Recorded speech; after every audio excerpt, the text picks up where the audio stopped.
Entrez.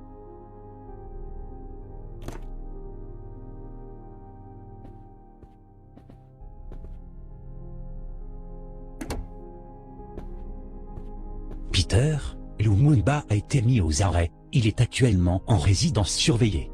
Le jeune Joseph Mobutu a fait exactement ce qu'on lui avait demandé et il l'a bien fait. Parfait, parfait. Ce type était une vraie menace pour nos intérêts. Depuis qu'il a voulu s'allier avec les communistes, les Américains ont décidé qu'il devait être éliminé. Mais comment veux-tu qu'on l'élimine alors qu'il est protégé par les troupes de l'ONU? Les gars de la CIA m'ont dit d'attendre, ils vont prendre contact avec nous quand il faudra. Tout ce que je sais, c'est qu'ils veulent installer Mobutu au pouvoir. C'est un bon petit, mais, est-ce qu'on est sûr qu'une fois au pouvoir, il ne va pas devenir un Lumumba bis? S'il ne veut plus faire le bon nègre, il sera dégagé aussi vite qu'il est venu au pouvoir.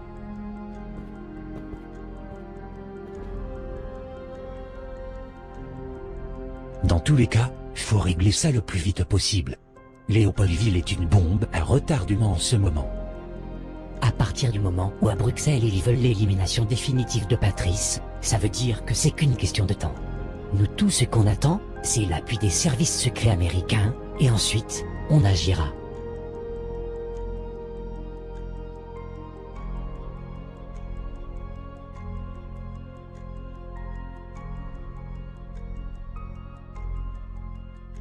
Je suis pris au piège, obligé de rester dans cette résidence.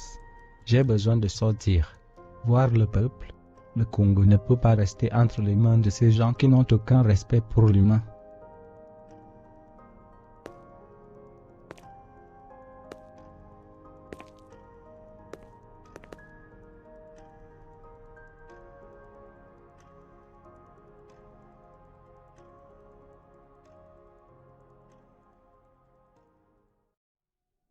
Merci de nous recevoir, Joseph. Je te présente Ronnie Smith, mon adjoint. Ravi de faire ta connaissance, Joe. Enchanté, monsieur Ronnie. Bon Joe, on est content du boulot que tu as fait concernant Lumumba. Il n'a officiellement plus aucun pouvoir. Mais, depuis qu'il s'est allié aux communistes, le grand chef à la Maison Blanche veut le voir disparaître. Les Belges aussi d'ailleurs. Tu le connais, c'est ton ami. C'est un vrai danger pour la paix du Congo. Comme c'est ton ami, on voulait être sûr que tes sentiments d'amitié ne t'empêcheraient pas de faire le boulot. Ne vous inquiétez pas, monsieur Melvin. Je suis avec vous sur le coup. Oui, je suis persuadé que tu ne nous décevras pas, Joe. Comme on te l'a promis, on t'aidera à prendre le pouvoir dans ce pays. Mais en attendant, faut se débarrasser de notre problème.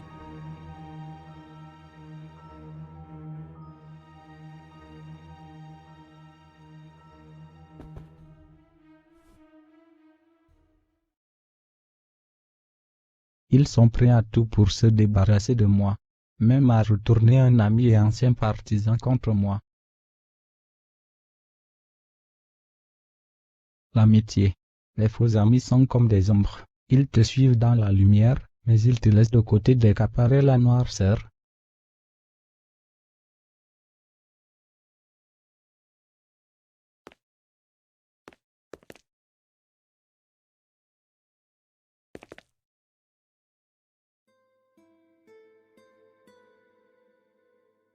Bonjour Franck. Bonjour Monsieur le Président. Comment allez-vous? Ça va.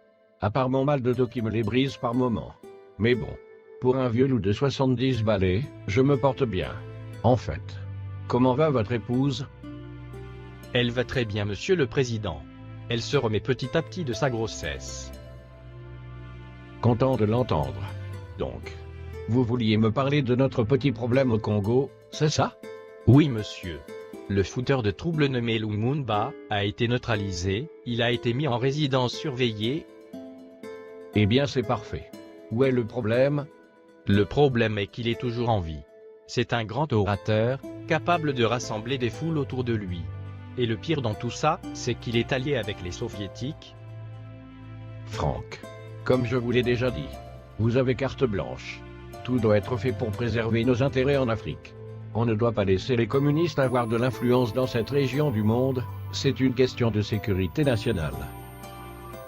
Entendu, Monsieur le Président. Faites le boulot proprement, personne ne doit soupçonner qu'on est mêlé à ça. Tout de façon. Vous connaissez votre boulot parfaitement, Franck, je ne vais rien vous apprendre. D'accord, Monsieur le Président, dans ce domaine vous avez rien à craindre. Les Belges feront la grande majorité du boulot.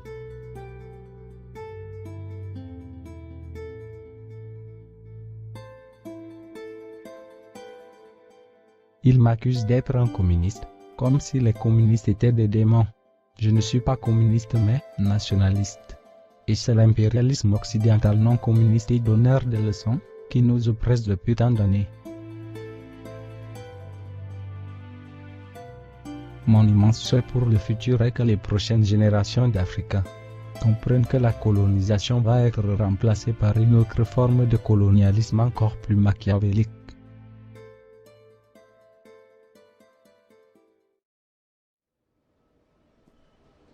Putain, j'y arrive pas à le croire. Toutes ces armes pour combattre un pauvre enfoiré qui n'a même pas d'armée derrière lui. Tu le fais exprès ou bien t'es trop con pour comprendre? Il n'a pas d'armée, mais il a sa bouche et son pouvoir de persuasion. En très peu de temps, ce négro est capable de rassembler une armée autour de lui. Une armée de sauvages, oui. Et Jack, juste une question. Oui, c'est quoi? Comment un mec aussi con que toi a fait pour rentrer dans l'agence? Va te faire foutre. Bon, j'ai une question intelligente.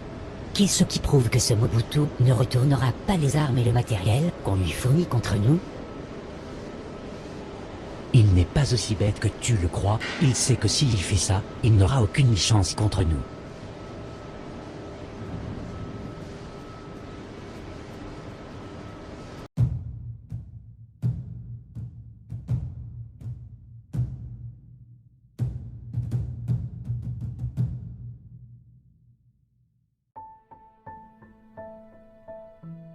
Je n'en peux plus, c'est décidé, je m'en vais. Je ne peux pas rester une seconde de plus cloîtré ici pendant que le Congo est souillé et violenté par l'impérialisme.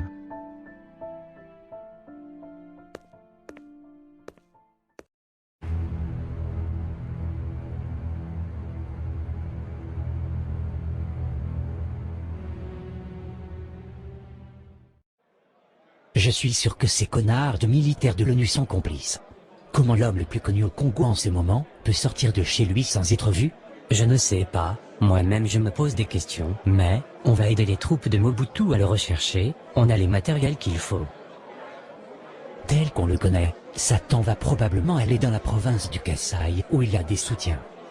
Une fois qu'on l'aura attrapé, vu que c'est qu'une question de temps, que ce que vous allez faire de lui. Je vous préviens déjà, Peter, on ne va pas se salir les mains. On a déjà des problèmes à régler en Asie, on ne peut pas se permettre d'être mêlé à l'assassinat d'un ex-premier ministre. Vous me faites rire, vous les Yankees. Vous êtes déjà complices. J'ai entendu que vous vouliez empoisonner son dentifrice. Eh bien, fallait le faire, ça nous aurait évité bien des problèmes. Stop le blabla inutile, Peter. On va vous le livrer. Mais, est-ce que vous pouvez finir le boulot proprement ou pas? Vous voulez exactement la même chose que nous, mais vous ne voulez pas l'assumer. Le sort de Lumumba va se décider à Bruxelles.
Ils m'ont tué.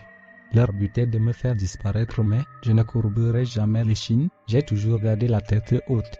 Et elle restera haute. Jusqu'à mon dernier souffle.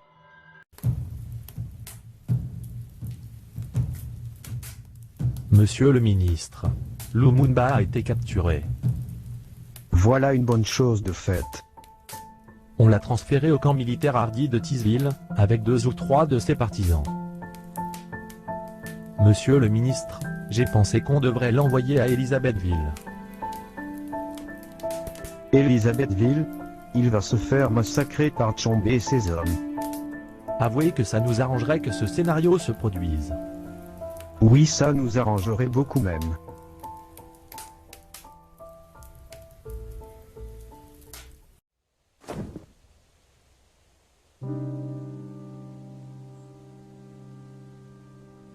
Je n'ai pas peur de mourir. Le plus important, c'est le souvenir qu'on laisse sur terre, la fierté comme héritage qu'on laisse à ses proches et sympathisants. Je pense avoir combattu pour la bonne cause du Congo, c'est pour ça que mes ennemis veulent m'éliminer. Ils feront peut-être disparaître mon corps, mais jamais mon âme et mon combat pour la patrie. C'est horrible de voir ces frères de lutte mourir exécutés comme gibier. Reposez en paix mes frères. Donc c'est cet homme qui va me prendre la vie. Il a peur, je le vois dans son regard. Il n'a pas l'habitude de voir un nègre mourir la tête haute. Non, je ne baisserai jamais les yeux. Tu ne verras jamais la peur en moi.